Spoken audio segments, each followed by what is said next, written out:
له ونشهد أن سيدنا وحبيبنا ومولانا محمدا عبده ورسوله الذي أرسله بالحق بشيرا ونذيرا وداعيا إلى الله بإذنه وسراجا منيرا وقد قال الله تعالى في كلامه المجيد والفرقان الحميد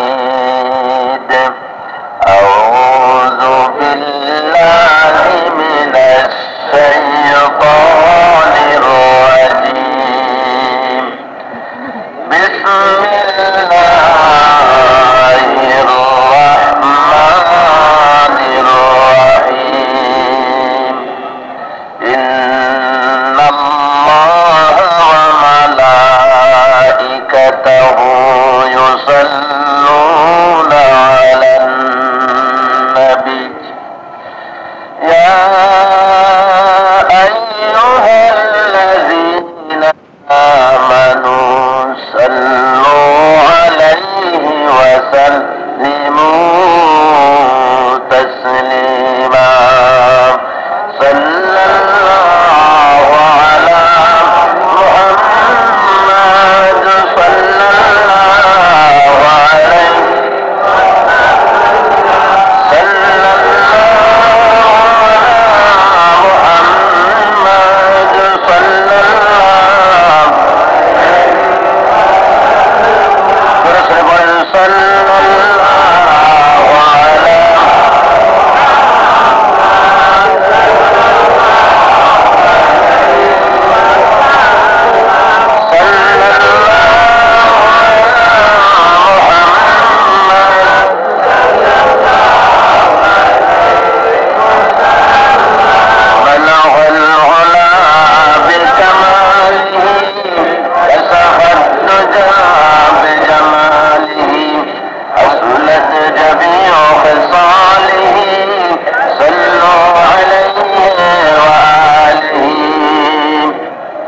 مشرق حب محمد مطلع دیوان امام مطلع خورشید اسقاس سینہ سوزان ما بلغ العلا بکماله کشف الدجى بجماله حسنت جميع خصاله صلوا عليه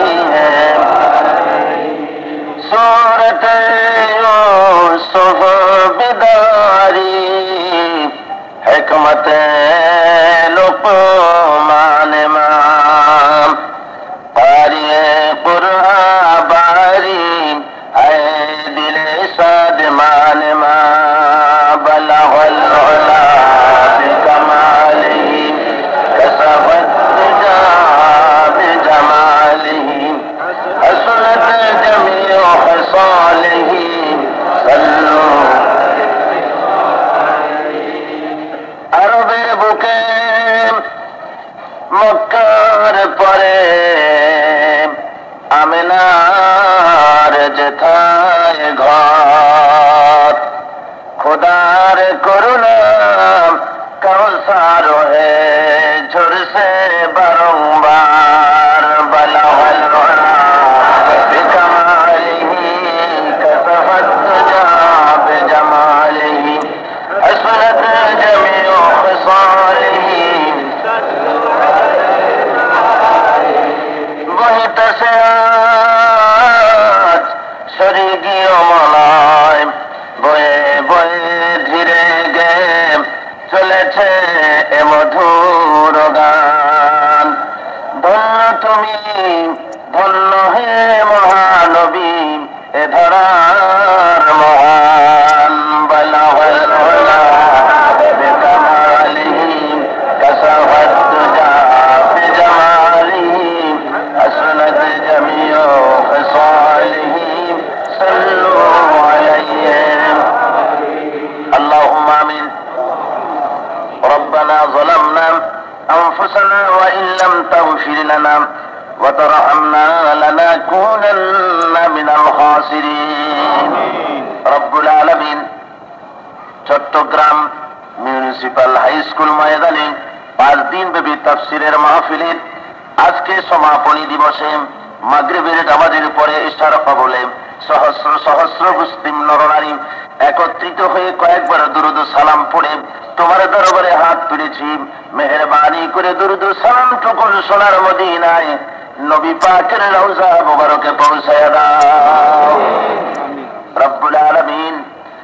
আয় আল্লাহ, তাম পৃথিবীর মাটির নিচে যত মুসলমান নরনারী ঈমান নিয়ে শুয়ে আছেন তাদের আরো আর পরে সওয়াব পৌঁছে দাও। আয় আল্লাহ, গত 4 দিনের মতো আজকের মাহফিল অত্যন্ত সফলতার সাথে শেষ করার মতো তৌফিক আমাদের দিয়ে দাও। আয় আল্লাহ, কোরআন শরীফের দাওয়াত বক্ষে করে নিয়ে, কোরআনের চিত্র চোখের সামনে নিয়ে, কোরআনের উপরে তামাম জিন্দেগি যেন আমরা করতে পারি তোমার কাছে কামনা করি আল্লাহ রব্বুল আলামিন। আজকের মাহফিল তোমার দরবারে মঞ্জুর করে নাও। আয় আল্লাহ, এই মাহফিলের আয়োজন যারা করেছেন, এর সঙ্গে সহযোগিতা সহানুভূতি যারা করেছেন, আর যারা শুনতে এসেছেন, মাওলা তুমি মেহেরবানি করে এই মাহফিল আমাদের জন্য, আমাদের সকলের জন্য নাজাতের ওসিলা বানাইও আল্লাহ। ইয়া রব, करम तो अगर करे वो बात ज़बां को जो दिल पर असर करे, तक़ब्बल मिन्ना इन्नका अंतस समीउल अलीम व तुब अलैना इन्नका अंतत तव्वाबुर रहीम। सुब्हान रब्बिका रब्बिल इज़्ज़ति अम्मा यसिफून व सलामुन अलल मुरसलीन अल्हम्दुलिल्लाहि रब्बिल आलमीन।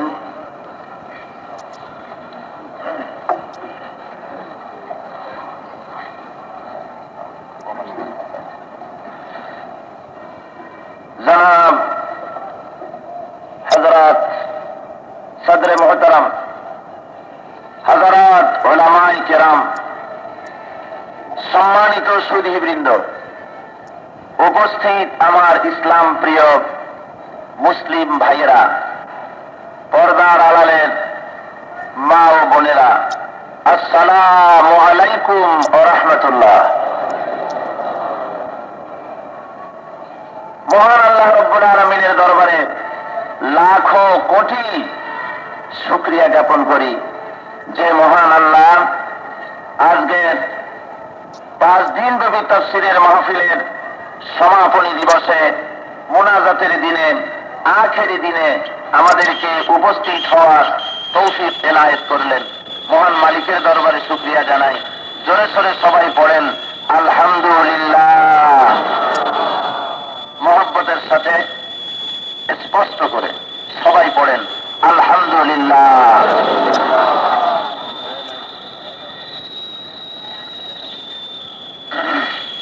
বন্ধুগণ, আমি প্রথম দিন বলেছিলাম যে আপনাদেরকে বসা সম্পর্কে আমি আর কথা বলবো না। সেই প্রথম দিন বলেছিলাম, আর শেষের দিন আরেকটু না বলে পাচ্ছি না ভাইদের কষ্ট দেখে। আপনারা দেখুন আপনাদের 3 দিকে লোকেরা কিভাবে, এই দিকটায় লোকেরা দাঁড়ায় কষ্ট করতেছে। আমি দেখতে পাচ্ছি আপনাদের সামনে যেন একটু জায়গা আছে, এখান থেকে দেখা যায়। যদি মেহেরবানি করে সব একটু চেপে চেপে সামনে আসেন, শীতের দিনে বোধ হয় অসুবিধা হবে না। কি বলেন, অসুবিধা হবে? মাত্র তো 2-2.5 ঘন্টার ব্যাপার। একটু কষ্ট করুন, অপরকে জায়গা দিন, আল্লাহ আপনার জায়গা জান্নাতের ভিতরে প্রশস্ত করে দেবেন। জোরে বলেন আমিন। একটু মেহেরবানি করে বসা অবস্থায় চেপে চেপে সামনে আসেন। বসা অবস্থায় দাঁড়াবেন না, বসা অবস্থায় সামনে একটু চাপেন। যে সমস্ত ভাইরা দাঁড়ায় আছেন ওনাদের একটু সুযোগ দিয়ে দেন। আর সেই ফাঁকে একটু জিকির করেন আল্লাহ আল্লাহ আল্লাহ লা ইলাহা ইল্লাহু আল্লাহ আল্লাহ আল্লাহ লা ইলাহা ইল্লাহু। জোরে বলেন মহব্বতের সাথে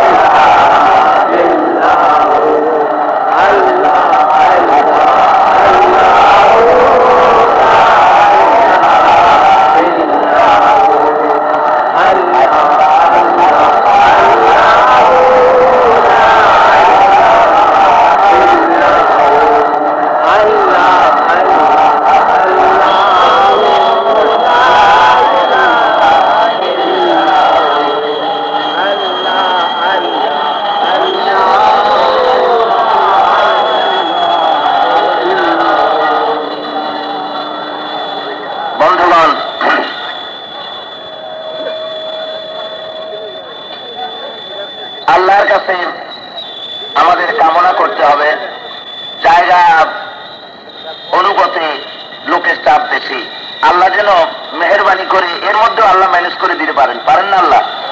জোরে বলেন পারেন না? নিঃসন্দেহে পারেন। আল্লাহর কাছে আমরা শান্তি শৃঙ্খলার জন্য কামনা করব, আল্লাহ তুমি মেহেরবানি করে মাহফিলটা সুচারুরূপে শেষ পর্যন্ত পরিচালিত করে দাও। জোরে বলেন আমিন। বন্ধুগণ,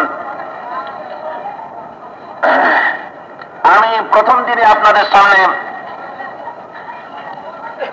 আলোচনা করেছিলাম, প্রথম দিন আপনাদের সামনে বলেছি ইসলাম একটি পরিপূর্ণ জীবন ব্যবস্থা, একটি মোকাম্মাল নিজামে হায়াত, একটি পরিপূর্ণ শরীয়ত, একটি পূর্ণাঙ্গ জীবন ব্যবস্থা।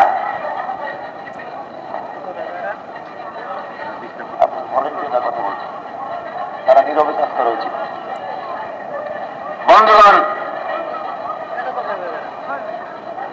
আপনারা জবান বন্ধ রাখুন, হাতের ইশারায় কাজ করবেন। জবান সবাই বন্ধ রাখুন, হাতের ইশারায় কাজ করুন, তা না হলে আপনি দায়ী হয়ে যাবেন আল্লাহর কাছে। তো এই তারিখে, ইসলামী আন্দোলনকে, এই নিজামে হায়াতকে দুনিয়ার উপরে কায়েম করার জন্য আল্লাহ রাব্বুল আলামিন পয়গম্বরদের পাঠিয়েছেন। পয়গম্বররা হলেন, আম্বিয়া আলাইহিস সালামরা হলেন এই আন্দোলনের নেতা। এই শরীয়তের নিজামে হায়াতের পূর্ণাঙ্গ জীবন ব্যবস্থার কোড অফ লাইফের সর্বশেষ এবং সর্বশ্রেষ্ঠ নেতা, তামাম জাহানের জন্য দেশ কাল পাত্র ভেদে কিয়ামত পর্যন্ত সমস্ত সৃষ্টি জগতের নবী মুহাম্মদুর রাসূলুল্লাহ সাল্লাল্লাহু আলাইহি ওয়াসাল্লামকে আল্লাহ রাব্বুল আলামিন পাঠিয়ে দিলেন শরীয়তের পূর্ণতা সহকারে। তিনি মানুষের সামনে দাওয়াত দিয়েছিলেন। সেই দাওয়াত কয়টা জিনিসের উপরে ভিত্তি করে চলেছিল মনে আছে আপনাদের? তিনটা। আলহামদুলিল্লাহ, আপনাদের মনে আছে। আপনাদের স্মরণ শক্তি দিনের ব্যাপারে আল্লাহ বর্ধিত করে দিন। জোরে বলুন আমিন।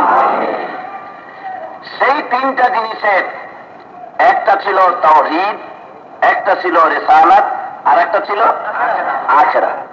তাওহীদ সম্পর্কিত আর আখিরাত সম্পর্কিত কিছু কথা আমি আপনাদের সামনে গত 4 দিনে কোরআন শরীফ থেকে যতদূর আল্লাহ আমাকে জ্ঞান দিয়েছেন সেই যৎসামান্য আল্লাহর দেওয়া জ্ঞান থেকে আমি আপনাদের সামনে পেশ করেছি। তাতে ভুল যা হয়েছে আমি আল্লাহর কাছে মাফ চাই, আল্লাহ যেন ভুলগুলি আমাকে মাফ করে দেন। আর সঠিক যা বলেছি তার উপরে আমাকে এবং সমস্ত ভাইদেরকে আল্লাহ যেন আমল করার তৌফিক এনায়েত করেন। আজকে বলবো কোরআন শরীফের যে জায়গা থেকে, সেটা হলো 30তম পারা। সূরার নাম হলো সূরা আল ফজর। 30টি আয়াতে সূরাটি সম্পন্ন হয়েছে। মোট 1টি রুকু এই সূরার ভেতরে। সূরাটি নাজিলের ঐতিহাসিক পটভূমি আপনাদের সামনে পেশ করে মূল সূরা আপনাদের সামনে আলোচনা করা হবে। এ দিয়ে রিসালাত সম্পর্কিত এবং মানুষের চরিত্র সম্পর্কিত আজকের দুনিয়া আমাদের কি দরকার তার অনেক কিছু আমরা পেয়ে যাব। বস্তুত কোরআন শরীফ এমন একটা কিতাব, এমন এক মহান কিতাব। এই কিতাব তো মানুষের বানানো না। কি বলেন, কার? এটা কি মানুষের বানানো? এটা কার বলেন তো? পৃথিবীর মানুষ কত চেষ্টা করলো কোরআন শরীফের মতো করে বানাবে, চেষ্টাও কম করে নাই, কিন্তু পেরেছে নাকি? পারে নাই। গত বছর আমি বলেছিলাম আপনাদের সামনে, বোধ হয় মনে আছে, মুসাইলামায়ে কাজ্জাব সরকারে দো আলমের হিনে হায়াতে, হুজুরের জীবদ্দশায় সে দাবি করে বসলো যে আমি নবী। ও মনে করলো কি যে নবুয়ত এই জিনিসটা বোধহয় একটা ব্যবসা। হুজুর সাল্লাল্লাহু আলাইহি ওয়াসাল্লাম মক্কা শরীফে এতিম ছিলেন, 40 বছর তার কিছু ছিল না। নবুয়ত প্রাপ্তির পর তিনি যখন হিজরত করে মদিনায় আসলেন, মদিনার শাসক হলেন। সারা দেশের চতুর্দিক থেকে সোনা দানা, টাকা পয়সা, তারপরে গনিমতের মাল সব এসে স্তূপ হয়ে গেছে। হুজুর ছিলেন এতিম মানুষ, মদিনায় এসে রাষ্ট্রপ্রধান হলেন, টাকা কড়ির অভাব নাই। তাহলে এটা তো একটা ভালো ব্যবসা। এ বলল যে আমিও নবী। লোকেরা দাবি করলে আপনি যদি নবী হন, হুজুর সাল্লাল্লাহু আলাইহি ওয়াসাল্লামের কাছে ওহী নাজিল হয়, কোরআন শরীফ আসে, তো আপনারটা কই? কয় কি সবে মাত্র তো নবী হলাম, একটু অপেক্ষা করো, জিবরাইল আসতে দাও। বহু চেষ্টা করে সূরা আল কাউসারের একটা প্যারোডি বানালো, চেষ্টা করলো ওইটার সাথে মিলাবার। সে বানালো কি, ইন্না আতাইনাকাল আকাক ফাসাল্লি লিরাব্বিকা ওয়াজআক ইন্না সানিয়াকা হুয়াল আবলাক।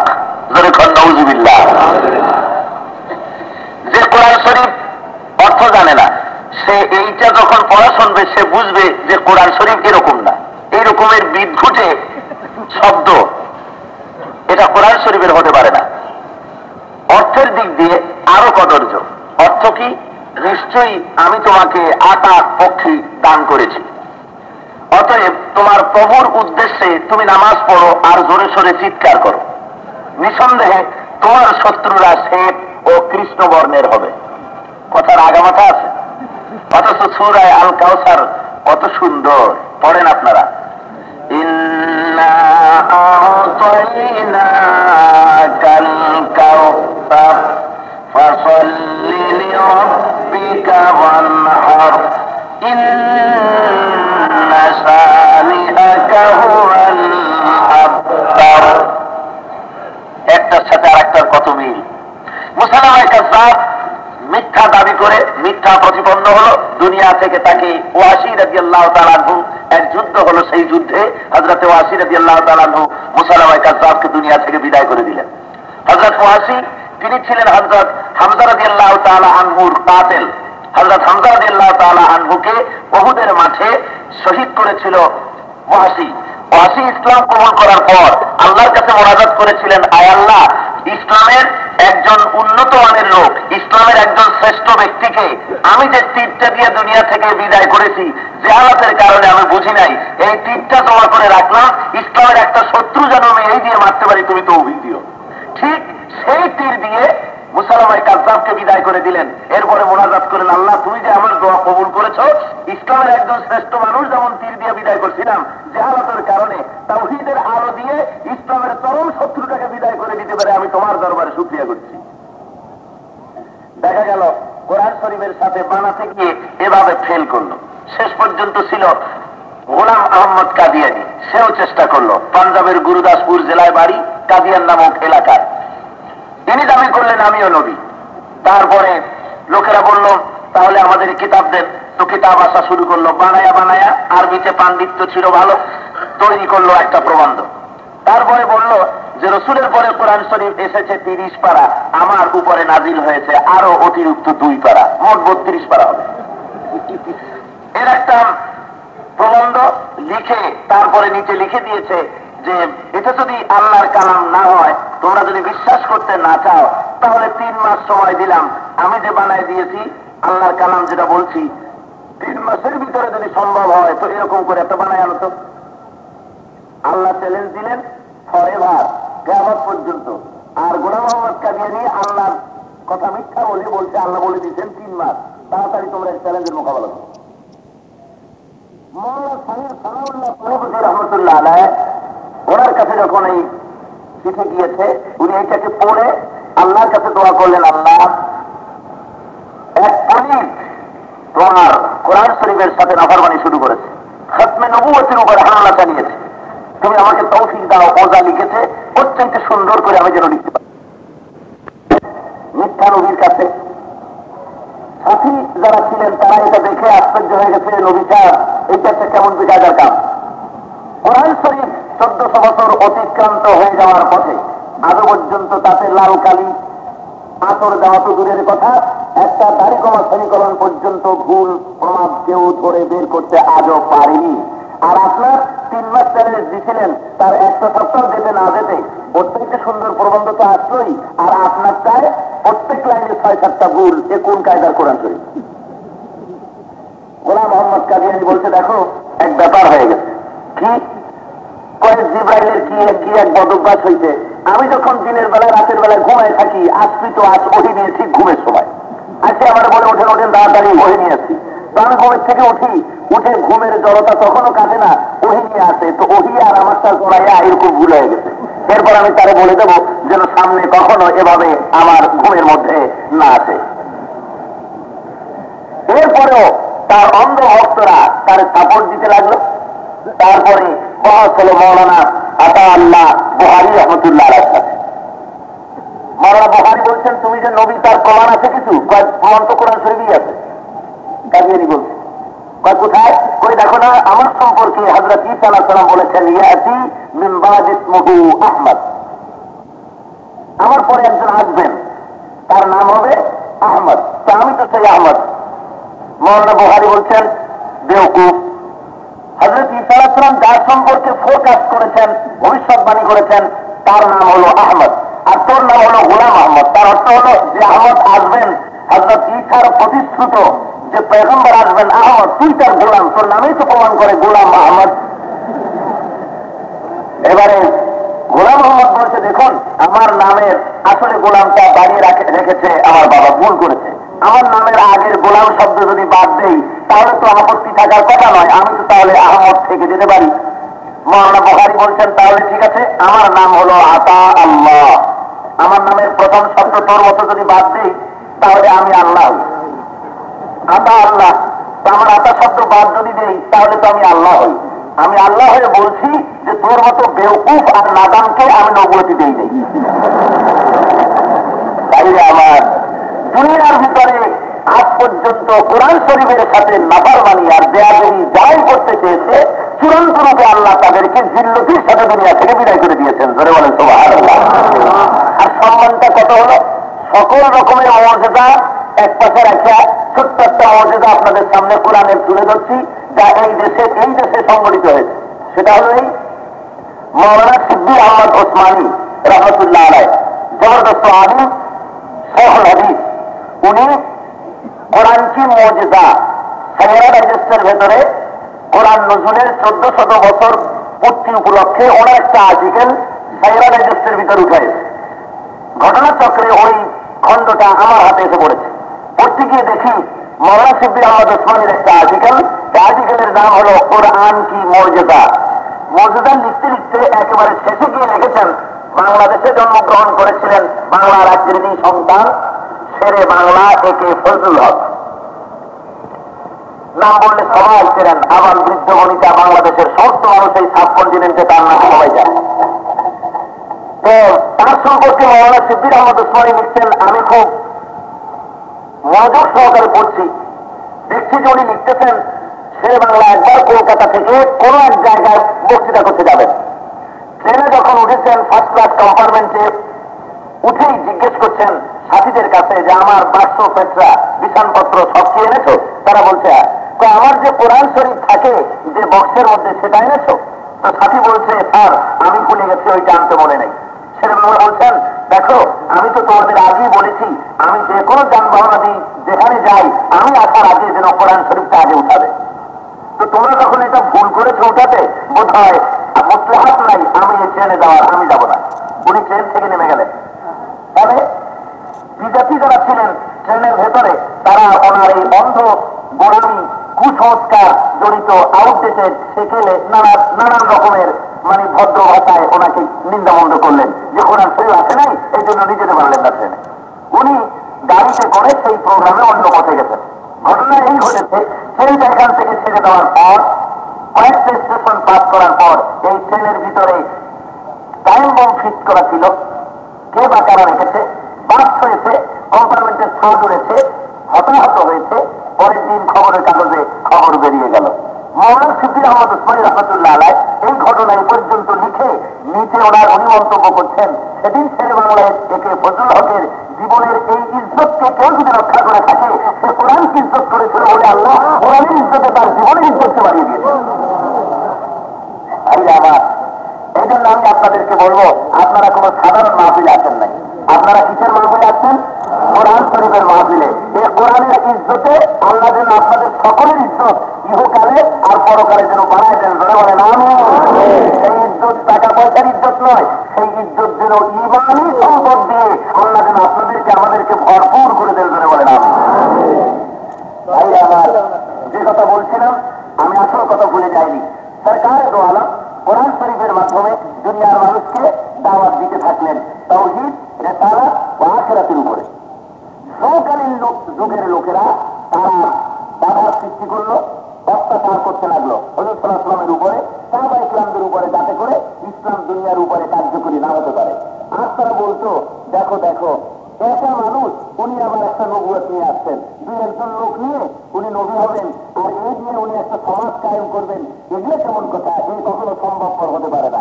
চরম ভাবে এত বড়কাল তুমি অবিশ্বাস করতো, রেসালাতকে ভাবে করতো, তাওহীদ সম্পর্কে সন্দেহ ছিল, আর তারা বলতো যে এটা কোনো ক্রমে সম্ভব না, এটা কায়েম হতে পারে না। ঠিক এই পটভূমিতে কুফার কোরআন যখন তাওহীদবাদী এই নগণ্য সংখ্যক মুসলমানদের উপরে অত্যাচারের স্টিম রোলার যখন চালিয়েছিল, সেই মুহূর্তে এই পটভূমিকে সামনে রেখে রব্বুল আলামিন সূরা আল ফজর নাযিল করছেন। আসুন সূরা আল ফজর থেকে আলোচনা করার আগে শয়তানের ওয়াসওয়াসা থেকে আল্লাহর কাছে ক্ষমা চাই। সবাই পড়েন আউযু বিল্লাহি মিনাশ শাইতানির রাজিম। বিসমিল্লাহির রাহমানির রাহিম। বিতাড়িত মরদুদ শয়তানের ওয়াসওয়াসা থেকে আল্লাহর কাছে ক্ষমা চেয়ে নিয়ে পরম করুণাময় রহমান রহিম পরম দাতার দয়ালু আল্লাহ রাব্বুল আলামিনের নামে শুরু করছি।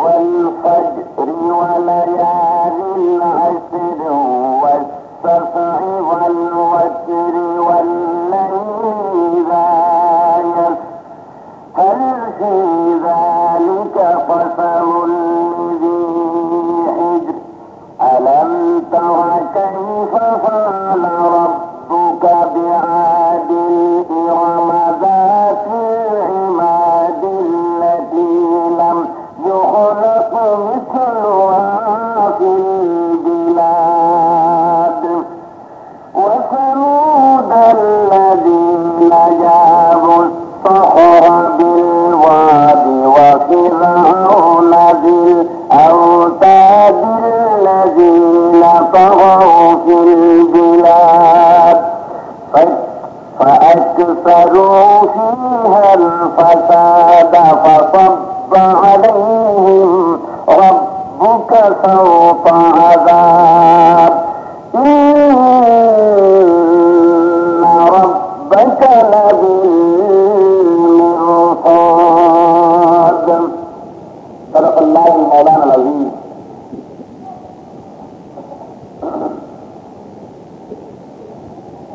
আল্লাহ রাব্বুল আলামিন বলছেন ওয়াল ফজর, ফজরের শপথ, ওয়ালায়ালিল আশর, 10 রাতের শপথ, ওয়াস-সাফ'i ওয়াল ওয়াতর, জোড় বেজোড়ের শপথ, ওয়াল লাইলি ইযা ইয়াসর, আর রাতের শপথ যখন তা অবসান ঘটে।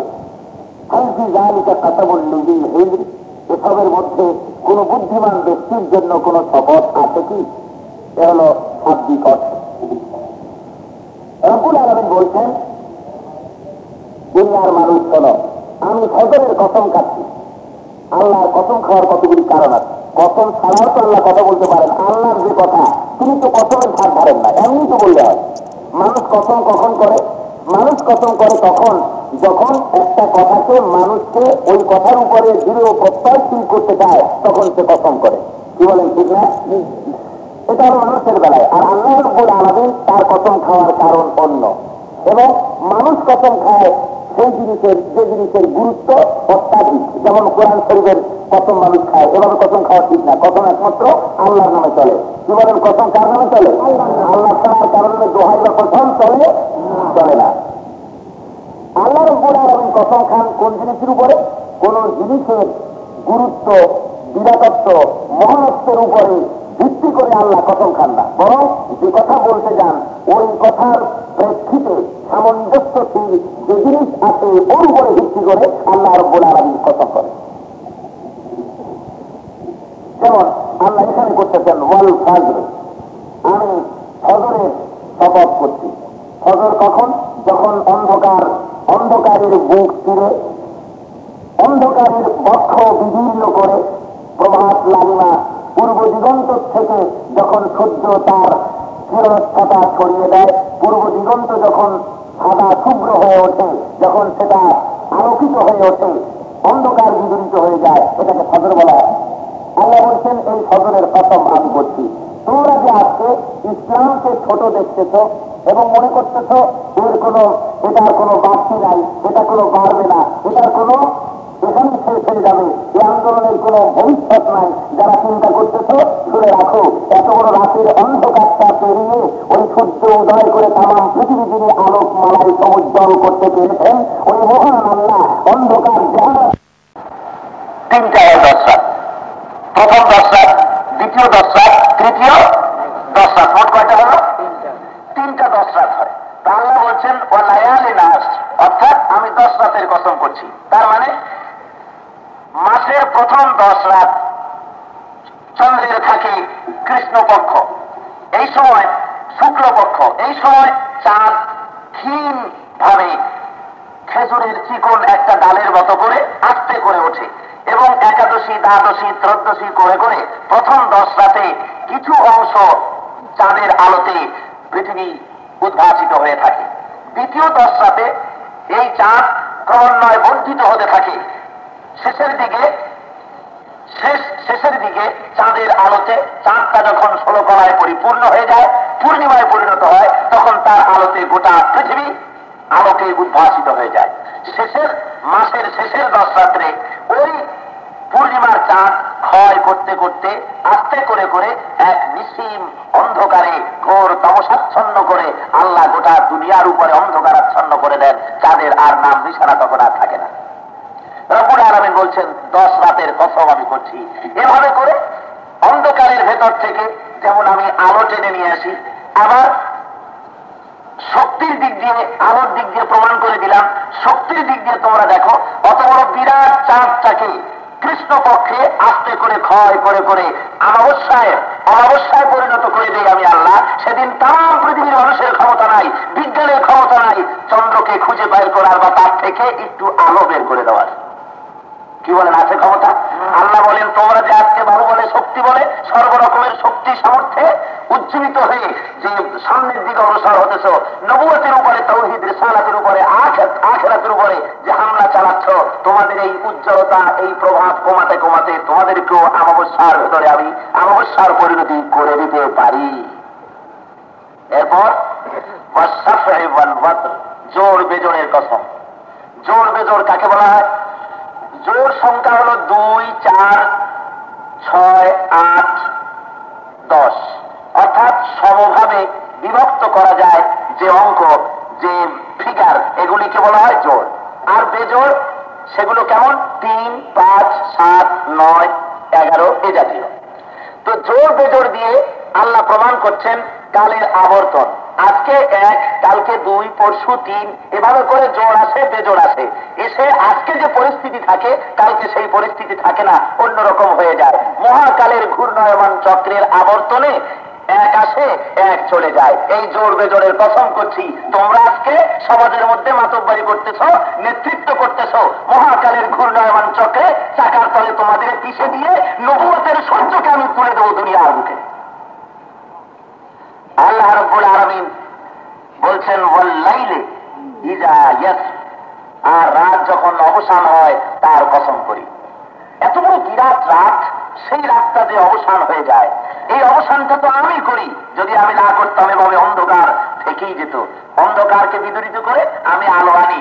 এভাবে করে আমার শক্তির প্রমাণ তোমাদের সামনে আমি দিয়ে থাকি। এর দ্বারা আল্লাহ প্রমাণ করছেন যে বিশ্বের বুকে রাতারাতি কোনো জিনিস সংগঠিত হয় না, এর একটা নিয়ম আছে, শৃঙ্খলা আছে, পদ্ধতি আছে, ডিসিপ্লিন আছে, একটা প্ল্যান প্রোগ্রাম আছে। কোনোদিন দেখা যায় না যে আজকে প্রতিপদের চাঁদ কালকে পূর্ণিমা হয়ে গেছে, এরকম দেখা যায়? রাত 10টা বাজে হঠাৎ দেখি যে সূর্য উঠে গেছে, বেলা 12টা বাজে ফট করে দেখি যে রাত 11টা, তখন রাত হয়ে গেছে। এমনটি জীবনে দেখা গেছে কোথাও? বোঝা গেল একটা সাংঘাতিক রকম নিয়মতান্ত্রিকতার ভেতর থেকে গোটা বিশ্ব পরিক্রমা পরিচালিত হচ্ছে আপন গতিপথে। এই কসমগুলি খেয়ে আল্লাহ বলছেন যে এই যে কসমগুলি করলাম যেসব জিনিসের, এর উপরে বুদ্ধিমান ব্যক্তি যারা, তাদের জন্য এর পরেও কোন যুক্তি, প্রমাণ, কসম দরকার আছে কি? আল্লাহ জিজ্ঞেস করছেন। কি বলেন, আছে? আর কোনো দরকার নাই। আল্লাহ বলছেন বুদ্ধি যদি থাকে তাহলে এগুলির মধ্যে আমি তোমাদের সব কিছু নিহিত করে রেখেছি।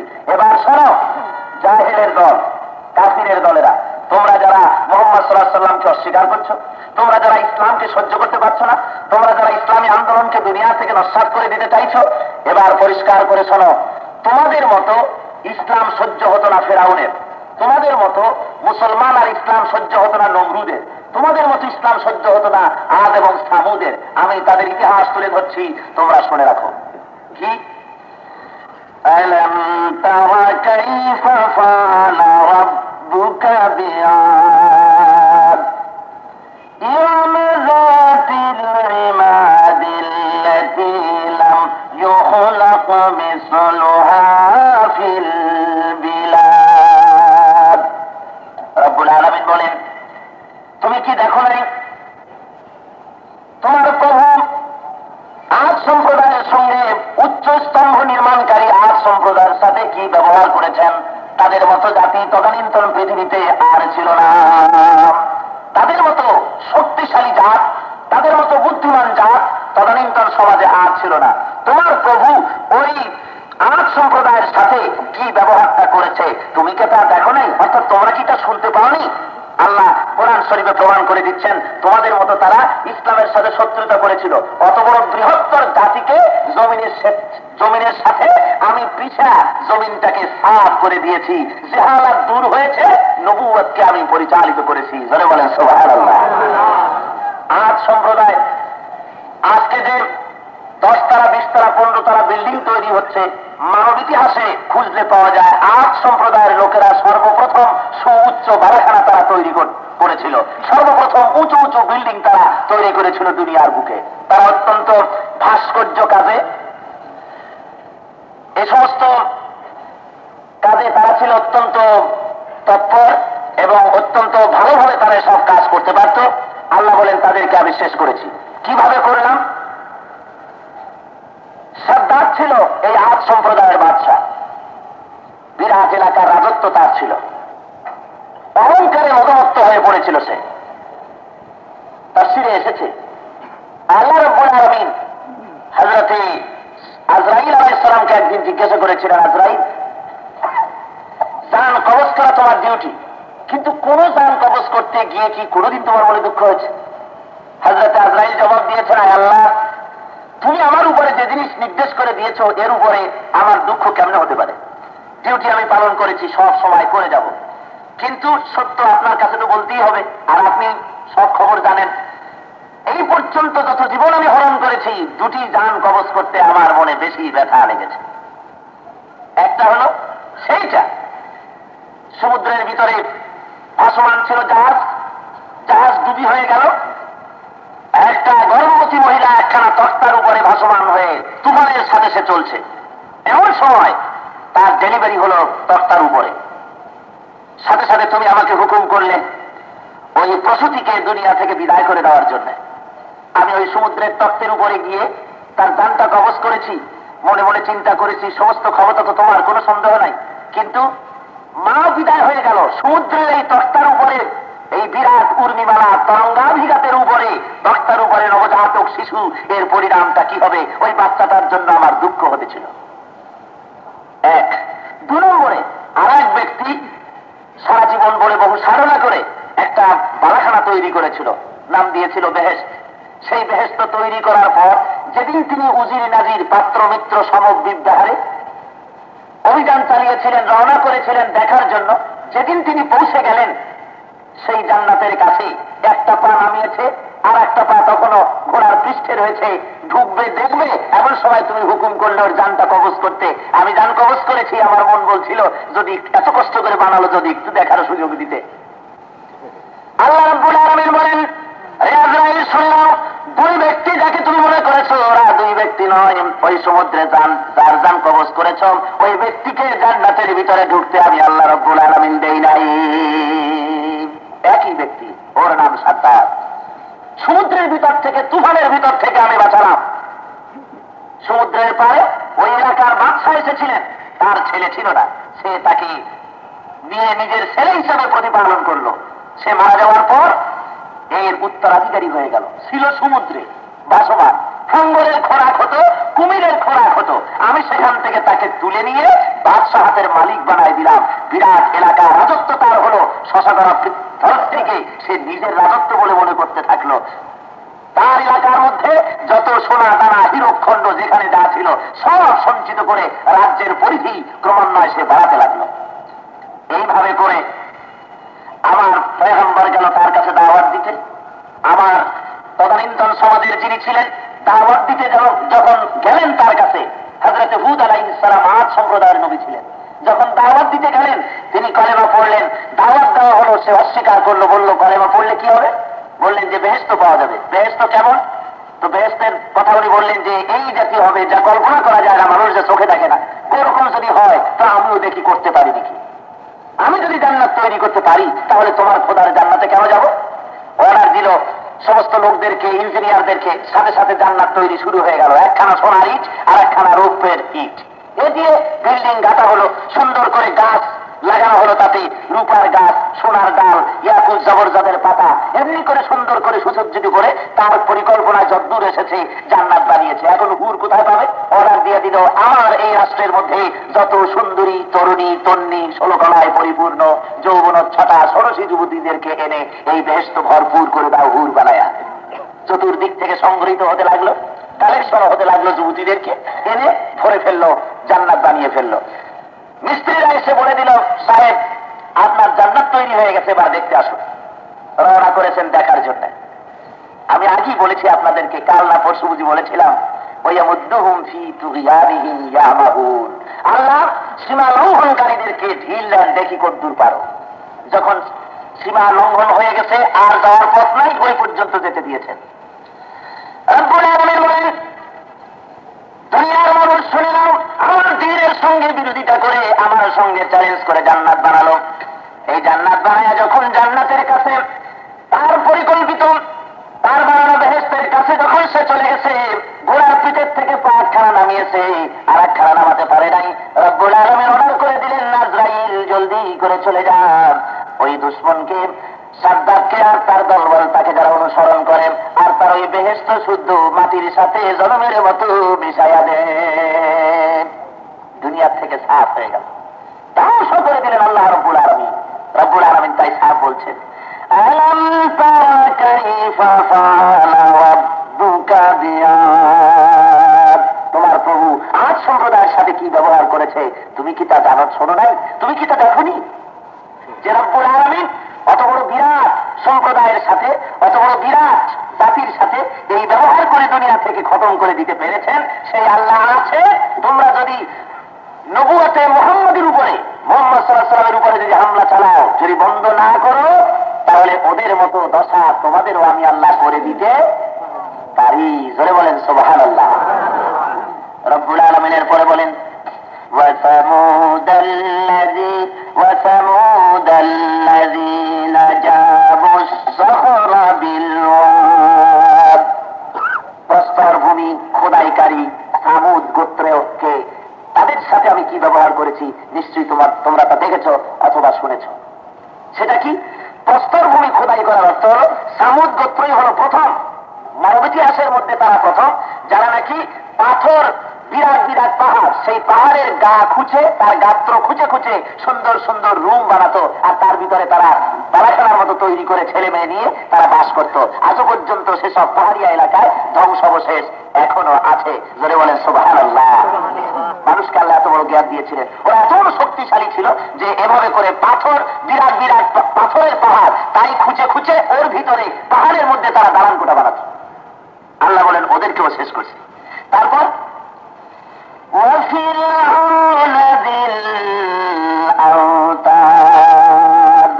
লৌহ শলাকাধারী ফেরাউনের সাথে কি ব্যবহার করেছি তোমরা কি শোনো নাই? তোমরা কি দেখো নাই তার সাথে কি ব্যবহার করেছি? আওতাদ শব্দের অর্থ লৌহ শলকাধারী। লৌহ শলকা আল্লাহ এখানে কেন বললেন? কারণ ছিল এই তাফসীরে বিভিন্ন রকম বলা হয়েছে। কেউ বলেছে লৌহ শলকার মতো মজবুত ছিল তার সেনাবাহিনী, সেই জন্য লৌহ শলাকাধারী বলা হয়েছে। কোন কোন মুফাসসির বলেছেন যে ফেরাউন তার দুশমনদেরকে রাজনৈতিক বন্দীদেরকে লৌহ শলাকার মধ্যে গেঁথে গেঁথে আগুনের মধ্যে পুড়িয়ে মারত। এই জন্য তাকে এখানে লৌহ শলাকাধারী বলা হতো। আবার কোন কোন মুফাসসির বলেছেন যে বড় বড় এরা যেখানেই যেত এত তাবু গাড়ত লৌহ শলাকা দিয়া, চতুর্দিক থেকে শুধু এদের তাবু আর তাবু, লৌহ শলাকা চতুর্দিক থেকে দেখা যেত, তাই জিল আওতার বলা হয়েছে। তো যেটাই হোক, মূল আসল কথা হলো শক্তিশালী এই জিনিসটাকে বোঝাবার জন্য জিল আওতার বলা হয়েছে। এই শক্তিশালী ফেরাউনকে আল্লাহ রাব্বুল আলামিন জমিন থেকে সাফ করেছেন। জোরে বলেন করেন নাই? জোরে বলেন করেন নাই? আল্লাহ রাব্বুল আলামিন সূরা আল ফজরের মধ্যে মক্কা শরীফের কাফেরদেরকে বলছেন, কাফেরেরা তোরা যারা মুহাম্মদ সাল্লাল্লাহু আলাইহি ওয়াসাল্লামকে সহ্য করতে পারতেছিস না, ইসলাম সহ্য হয় না, আর মুসলমানের নামটা তোদের সহ্য হয় না, শুনে রাখ, ফেরাউনকে ধ্বংস করেছি, সাদ্দাতকে শেষ করেছি, সাউদকে করেছি, কওমে নূহকে করেছি, কওমে আয়সাকে করেছি, কওমে তুব্বাকে করেছি, তোদেরকেও আমি আল্লাহ ইচ্ছা করলে শেষ করে দিতে পারি। আল্লাহ কোরআন শরীফের মধ্যে বর্ণনা করছেন, ফেরাউন গোটা সমাজের উপরে নিজের রাজত্ব কায়েম করেছিল। সে বলে ছেলেদের ছেলে হলেই মেরে ফেলে দিত আর মেয়েদেরকে বাঁচিয়ে রাখত। আল্লাহ রাব্বুল আলামিন চাইলেন এই সময় এই যুগেই হযরত মূসা আলাইহিস সালামকে পাঠিয়ে দিতে। আর ফেরাউনের কাজ কি, যে ডেলিভারি যখনই হবে পুলিশ বানিয়ে দিল দেখার জন্য যে যদি ছেলে হয় সাথে সাথে মেরে ফেলে দেবে।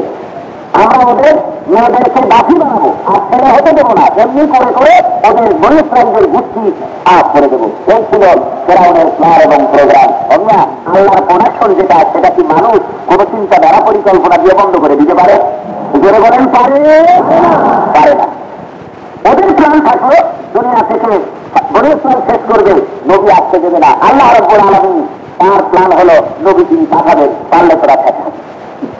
হযরত মূসা আলাইহিস সালামের রূহ তার মায়ের গর্ভের ভেতরে আল্লাহ রাব্বুল আলামিন, তার মগজের মিলনের পরে রব্বুল আলামিন হযরত মূসার মায়ের গর্ভের ভিতরে মূসা আলাইহিস সালামের রূহকে পাঠিয়ে দিলেন। হযরত মূসা আলাইহিস সালামের মা ডেলিভারির সময় হয়ে আসতেছে, মনে মনে ভাবছেন, হায় রে, এতদিন যত আমার সন্তান হয়েছে সবগুলি ছেলে সবগুলি মেয়ে, একটা ছেলেও হয় নাই। এবার যদি ছেলে হয় তাহলে তো ওই পুলিশ যদি আসে তাহলে তারা তো মেরে ফেলে দেবে গভর্নমেন্টের আইন অনুযায়ী। এটাকে আমি কেমনে রক্ষা করবো? সে কি দেবে? রব্বুল আলামিন বলেন, আমি হযরত মূসার মাকে ওহীর কায়দায় বলে দিলাম, ইলহাম করে দিলাম, ইলকা করে দিলাম কি, ইযা আওহাইনা ইলা উম্মিকা মা ইউহা। আমি ওহীর কায়দায় মূসা আলাইহিস সালামের মাকে বলে দিলাম কি, আনফিহি তাবুতে ফাকুযিহি ফিল ইয়াম। যখন তোমার সন্তান হবে সাথে সাথে তাকে একটা বাক্সের মধ্যে ঢুকাবে। এবারে হযরত মূসা আলাইহিস সালাম যখন দুনিয়ায় আসলেন, তার মা যখন তাকে প্রসব করেছে, একটা বাক্স বানিয়ে সেই বাক্সের মধ্যে ছেলেকে শোয়াইয়া বাক্সের ডালা বন্ধ করে দিলেন। মা কাঁদতেছেন, সমস্ত মেয়েরা কাঁদতেছেন, হযরত মূসা আলাইহিস সালামের বোনেরা। এতদিন তারা গা হয়েছে সব বোন, একটা ভাই নেই। আজকে একটা ভাই হলো আর তারা ফেলে দিতে হবে নদীতে, সবাই কাঁদতেছে। রব্বুল আলামিন বলেন, তোমাকে নিয়ে বাক্সবন্দি করে তার নদীর ভিতরে ছেড়ে দিলাম।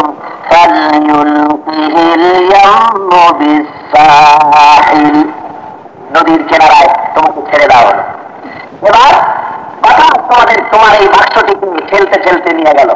গায়া তোমার বাক্স, থামবি তো থাম, কোন জায়গায়? ঠিক ফেরাউন বিকেল বেলায় তার স্ত্রী আসিয়াকে নিয়ে নদীর তীরে বসে আরাম করতেছে, বাতাস খাচ্ছে, বৈকালি খাওয়া, সুন্দর করে বাতাস খাচ্ছে ফুলের বাগানে বসে। হঠাৎ করে বাক্স একটা এসে থামলো। রব্বুল আলামিন বলেন,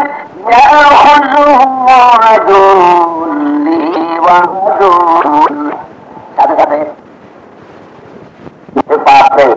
আমার ভয়তে কোন মহিলা কোথায় তার এই ছেলেটাকে বাঁচাবার জন্য নদীর মধ্যে ফেলে দিয়েছে, তরবারি কোষমুক্ত করেছে, এক আঘাত দিয়ে হযরত মূসাকে বিদায় করে দেবে। আসিয়ে দৌড়ে এসেছে, দু হাত চেপে ধরেছে ফেরাউনের। ফেরাউন, তোমার মতো নির্বোধ আর দেখি নাই, তুমি এত বড় বোকার হদ্দ, তুমি খোদা না একদম হুদা। তোমারে যারা খোদা মানে ওরাও বেউকুফ। আল্লাহ আমাদের ছেলে পেলে দেয় নাই। রব্বুল আলামিন মনে হয় মহান স্রষ্টা এই ছেলেটাকে আমাদের জন্য হাদিয়া পাঠায়। তুমি কেন, তুমি এত নিষ্ঠুর কেমনে হলে? এত সুন্দর চেহারা, তুমি কি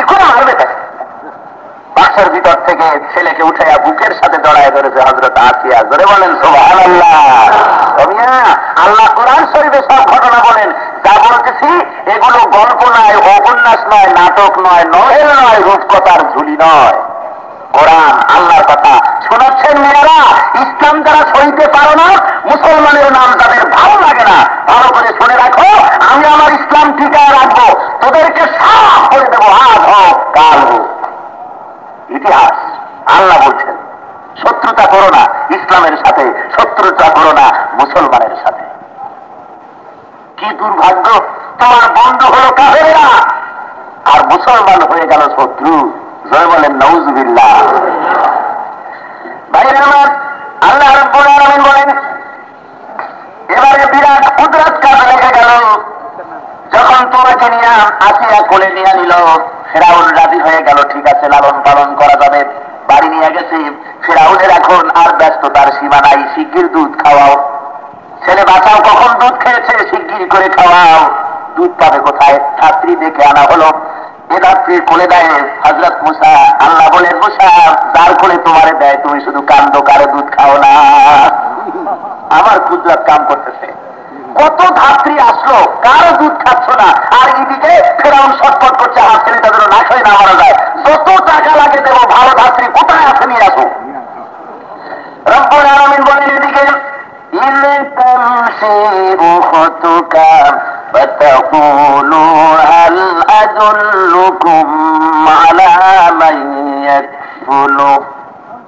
এদিকে তোমার বোন, তোমাকে যখন ফেলে দেওয়া হয়েছিল নদীতে, তোমার বোন পারে পারে হাঁটতেছিল, হেঁটে হেঁটে এসে দেখেছে তোমাকে কে ধরলো, সেই পর্যন্ত সে এসেছে। বাড়ির মধ্যে এসে এই দৃশ্য তোমার বোন দেখতেছে, তুমি কারো দুধ খাও না। হঠাৎ করে তোমার বোন বলল, হাল আদুল্লুকুম আলা মাইয়াকুলুকুম, আমি কি বলবো ফেরাউন, আমার কাছে কিন্তু ভালো একটা ধাত্রী আছে, সে এমন ধাত্রী যে কোন ছেলে কোলে নিলেই তার দুধ খায়, তো তুমি যদি বলো আমি সেই ধাত্রীটাকে নিয়ে আসি। আল্লাহ বলে ফেরাউন সাথে সাথে বলে দিল, যাও নিয়ে আসো, যত টাকা লাগে খেতে দেবো, পড়তে দেবো, থাকার জায়গা দেবো, জলদি করে নিয়ে আসো। রব্বুল আলামিন বলেন, এইভাবে করেন ফারাজানাকা ইলা উম্মিকা কাই তাফররা আইনুহা ওয়ালা তাহজান। তোমার বোন তোমার মাকে ডেকে নিয়ে আসলো, আর তোমার মা এসে যখন তোমারে কোলে নিল, তুমি কাঁদা বন্ধ করে দিলে, বুকে চড়ে তুমি দুধ খেতে লাগলে ভালো করে। আমি এটা এই জন্য করলাম, তুমি এদিকে ফেরাউনের বাড়িতে থাকবে, আর তোমার মা তোমার চিন্তায় তার ঘুম হবে না, মাকে দেখে ঠিক কাটা কবুতরের মতো ছটফট করবে। আমি সইতে পারি না, রহমানুর রহিম আমি কি করে দেখবো ছেলে হারা হয়ে মা কাঁদবে। তাই ব্যবস্থা করলাম, তোমার শত্রুর বাড়িতে তোমার মায়ের বেতন দিয়া, থাকার খাওয়ার জায়গা দিয়া, ওখানে বসে মায়ের দুধ খাওয়াইয়া তোমারে বড় করলাম। ভাইরা আমার, আল্লাহ রাব্বুল আলামিন বলেন, আমি এইরকম পারি। জোরে বলেন সুবহানাল্লাহ। ভাইরা আমার, হযরত মুসা আলাইহিস সালাম, ফেরাউন রাজ দরবার থেকে বেশি সময় বসতে পারে না, দৌড়ে আসে ছেলেটাকে দেখার জন্য। হযরত মুসা একটু বড় হয়েছে, নাদুস নুদুস হয়েছেন, চেহারা কত সুন্দর। ফেরাউন হযরত মুসা আলাইহিস সালামকে এবার রাজকার্য শেষ করে এসে হযরত মুসাকে কোলে নিয়ে দোল দিচ্ছেন, চোখের দিকে তাকায় আছে, কোলে নিয়ে মুখের দিকে তাকায় আছে, তৃপ্তি হয় না, চোখে পলক আসে না, এত সুন্দর চেহারা। ও মিয়া, নবুয়তি চেহারা, কেদারুদ্দিন সদরুদ্দিমার কাদা চেহারার দিকে তাকায় পাগল হয়ে গেছে, শুধু দেখে আর দেখে। আস্তে করে মাথা নিচু হয়ে আসতেছে, হযরত মুসা আলাইহিস সালামের ঠোঁটের সাথে ঠোঁট লাগাবেন, একটু চুমো খাবেন, এই নিয়ত করে মাথাটা নিচু করেছে। যখনই কানের সাথে ঠোঁট লাগাতে গেছে, পাও হাত দিয়ে ঠাস করে এক চড় মেরেছে হযরত মুসা আলাইহিস সালাম। ফেরাউন সাথে সাথে ছেলে হযরত মুসাকে মাটিতে ছেড়ে দিয়েছে। হযরত মুসার চিৎকার শুনে আসিয়া দৌড়ে এসেছে, কি ব্যাপার? দেখছে ফেরাউন হাতে তরবারি নিয়েছে, কেটে ফেলবে, এত বড় চোখ, কি ব্যাপার? কোলে নিয়েছে ছেলেকে, তুমি এমন কেন করছো? ফেরাউন বলছে, এই ছেলে আমাকে চড় মেরেছে, আমি একে হত্যা করব। দেখো, আমি তোমার খালি খালি বেহুদা কই না, তুমি কি খোদা বদ্ধ পাগল? এই বাচ্চা ছেলে ও কি না করতে পারে, এত চড় মেরেছে, ও কি কিছু বোঝে? তুমি ওরে চড় মারলে, ওই না বুঝুক চড় যা মেরেছে, গাল ভারী পড়তেছে, ছোট হলেও চড়ে ভারী জ্বালা। ঠিক এই আমার দুশ্মন। দেখো, ভুল করো না। এ বাচ্চা মানুষ আগুনও চেনে না, আগুনের আংটাও বোঝে না, স্বর্ণের পিণ্ডও বোঝে না। ঠিক আছে, তোমার কথাই মানলাম। আগুনের আংটা এক পাশে রাখো, স্বর্ণের পিণ্ড এক পাশে রাখো। যদি সোনার পিণ্ডতে হাত দেয় আগুনে না দিয়া, বুঝবো বুদ্ধি আছে, আমি তাকে টুকরা করবো। আর যদি আগুনে হাত দেয়, মাফ করে দেবো। ভাইরা আমার, তাফসীরের ভিতরে এসেছি, আগুনের আংটা আর স্বর্ণের খণ্ড যখন এক পাশে রাখা হয়েছে, হযরতে মূসা হাতখানা যখন ওই সোনার দিকে, স্বর্ণের পিণ্ডের দিকে যখন হাতখানা বাড়াতেছিলেন, আল্লাহ বলেন, মূসা রে, আমি জিবরাইল পাঠায় দিয়া তোমার হাতখানা আগুনের ভিতরে দিয়া ওই আগুনখানা মুখের মধ্যে উঠাইয়া দিলাম। ফেরাউন বলল যে ঠিকই, বুঝ নাই, বুদ্ধি নাই, ছোট মানুষ। আল্লাহ মূসা আলাইহিস সালামকে বাঁচালেন। জোরে বলেন সুবহানাল্লাহ। ভাইরা আমার, হযরতে সাইয়েদনা মূসা আলাইহিস সালাম আজ বড় হয়েছে। তিনি আজকে ঘটনা চক্রে এই মিশর পরিত্যাগ করে মাদিয়ান চলে গিয়েছেন। লম্বা চড় ইতিহাস। মাদিয়ান থেকে হযরত সোহেব আলাইহিস সালামের মেয়েকে বিবাহ করেছেন। সেই বধূ নিয়ে বাড়ি ফিরছেন বহু বছর পর। এদিকে ফেরাউন হযরত মূসার কথা প্রায় ভুলেই গেছে। নিজের খোদায়িত্ব চলছে, উলুহিয়াত আর রুবুবিয়্যাত চালাচ্ছে, বলছে আনা রাব্বুকুমুল আ'লা। ভাইরা আমার, হযরত মূসা আলাইহিস সালাম চললেন। সায়না উপত্যকায় যখন এসে পৌঁছেছেন, কোহে তুরের কাছে এসে পৌঁছে গেছেন। স্ত্রী গর্ভবতী, ডেলিভারি পেইন উঠেছে, আগুনের দরকার। রাত অন্ধকার, সেখানেও আগুনের দরকার, পথ দেখা যায় না। আগুনের জন্য হয়রান হয়ে গেছে, কোথায় পাওয়া যায়? রব্বুল আলামিন ওয়াজ করে শোনান, দুনিয়ার মানুষ শোনো। হযরতে মূসা আগুনের তালাশের জন্য নেমে গেছেন।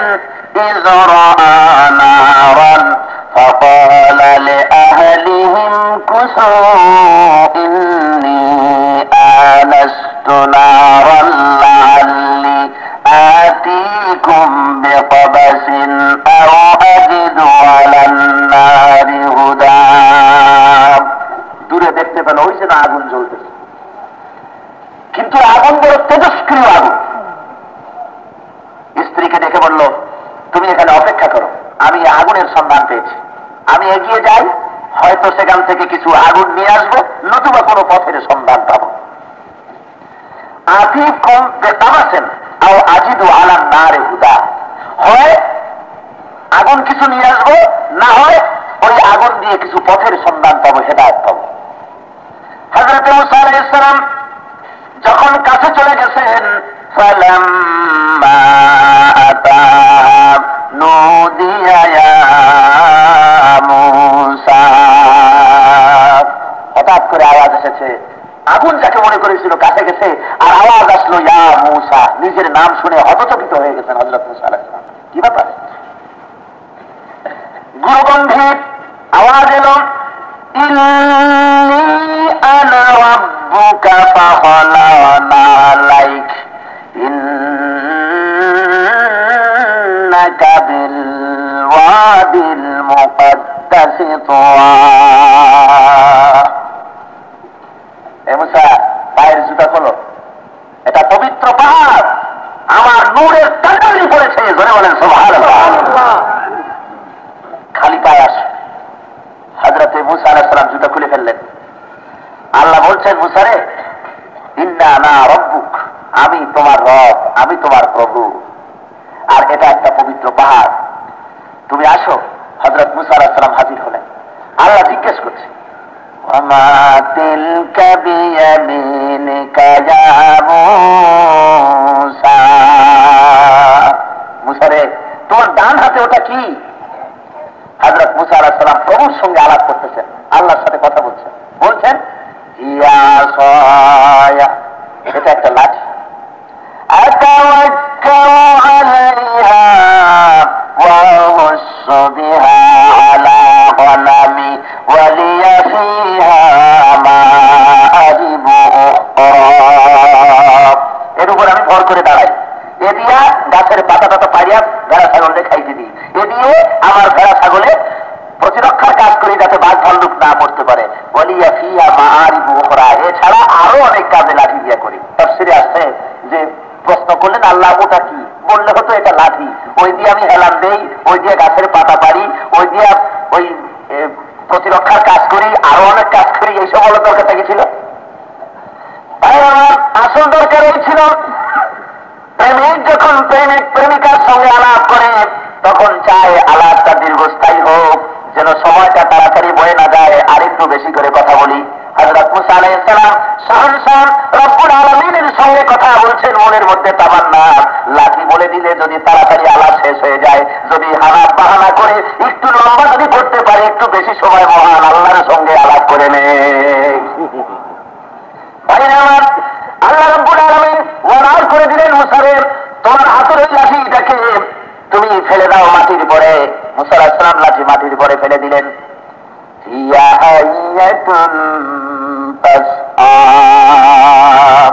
সাথে সাথে বিরাট অজাগর হয়ে গেছে, বিরাট এক সাপ হয়ে গেছে, এত বড় সাপ হয়েছে। যখন হা করেছে সাপ, হযরত মুসা আলাইহিস সালাম দেখছেন তার নিচের ঠোঁট আর উপরের ঠোঁটের যা ব্যবধান, তার মাথায় এরকম করে তাকিয়ে দেখা লাগে। হযরত মুসা আলাইহিস সালামের শরীরে কাঁপ এসে গেছে, সাপ দেখে ভয়তে অস্থির হয়ে গেছে। রব্বুল আলামিন দেখে বলছেন, খুলহা ওয়ালা তাখাফ সানুঈদুহা সিরাতাহাল